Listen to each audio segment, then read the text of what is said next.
Hi guys, this video is just to show you some select problems from recent homework. So recently we did some homework on page 510. These were the problems that were assigned, and I just picked several of them. I guess I picked all of them except number 23 just to go through, and then I'm going to show you the key to the foldable so that you can just check them. So what I would do is I would grab your homework that you did on this and I would just compare it to what I'm going to do here. And if I do a problem here that you do not need to see, then please feel free to not sit through that part of this video. You can just zoom on through the problems that you do not need to see. All right, so the first thing you have to do on a problem like this is decide whether this is a sine problem or a cosine problem or a tangent problem. And so in reference to that angle, I always circle the angle of reference. This is the opposite side. This is the hypotenuse. And so if you look at our definitions, the one that has opposite and hypotenuse, that would be this, sine problem. So the angle, or the equation is going to look like this. Sine of the angle equals opposite over hypotenuse. So sine of the angle, even though it's unknown, is opposite over hypotenuse. This whole lesson was about missing angles. So on all these problems, we're going to be using that second button of the calculator. Second sine, because this is a sine problem. And then you type in 27 divided by 32. 27 divided by 32. And you get the answer. The calculator does all this work for you. That 5 tells us to round that up to an 8. So this is 58 degrees. So x is approximately 58 degrees. Whenever that angle is missing, whenever that is missing, that's when you use the second button on your calculator. So when the angle's missing, I know to press in that on the calculator. Okay, next one. Here's our angle of reference.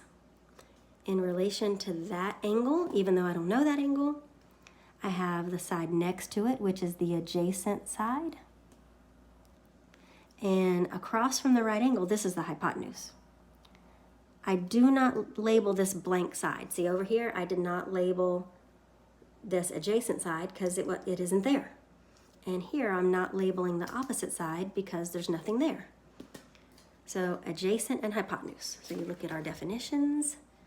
Adjacent and hypotenuse, that's a cosine problem. So this is what our equation is going to look like.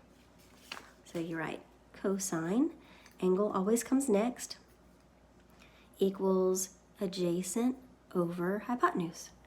So this is the equation that I'm going to solve. Whenever that is missing, we're going to use the second button. So you grab your calculator and you type in second cosine 3.0 divided by 5.8. And you get 59 degrees. That 8 is going to round that up to a 9. 59 degrees. Approximately 59 degrees.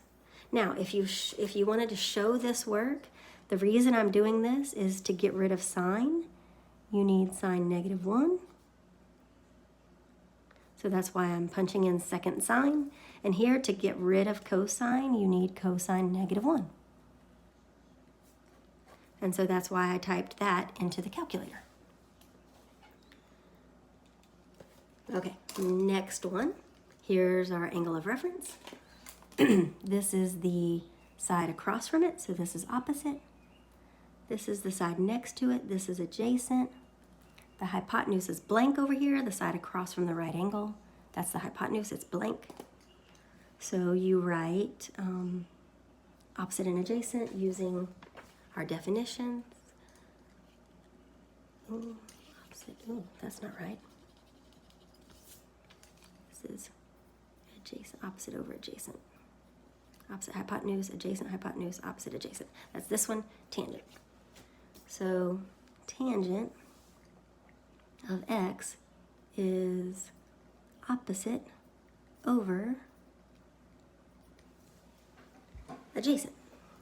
And so this is what you're going to type into your calculator. So type second tangent 0.34 divided by 0.15. And you get 66 degrees. X is approximately 66 degrees. See, the hypotenuse was blank. That's why I did not label this side as hypotenuse, and that's how I knew it was tangent. Okay, last question I picked out says, what angle does Grove Street rise? So this is the angle they're looking for. That was not marked in the book. They just expected you to know from the picture, or from the question, that that's the angle that Grove Street is rising. So here's our angle. This is the opposite side of the angle. This is the adjacent side to the angle. Across from the right angle is blank, so I did not label Grove Street as the hypotenuse because I don't have any value there, so I don't need that line. And if you look at our definitions, opposite and adjacent is tangent. Tangent of x equals opposite over adjacent. And then this is what you're going to type into your calculator. Press second tangent 20 over 100. Second tangent 20 over 100. 11 degrees. Grove Street has an 11-degree rise.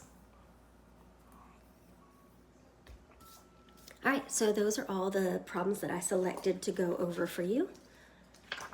And then I want to quick show you the key to our foldable. So remember, there was nothing to do on the front. The definitions, sine is opposite over hypotenuse, cosine is adjacent over hypotenuse, tangent is opposite over adjacent. These are the sine, cosine, and tangent of A. These are the sine, cosine, and tangent of B. I'm just looking at it real quick to double check.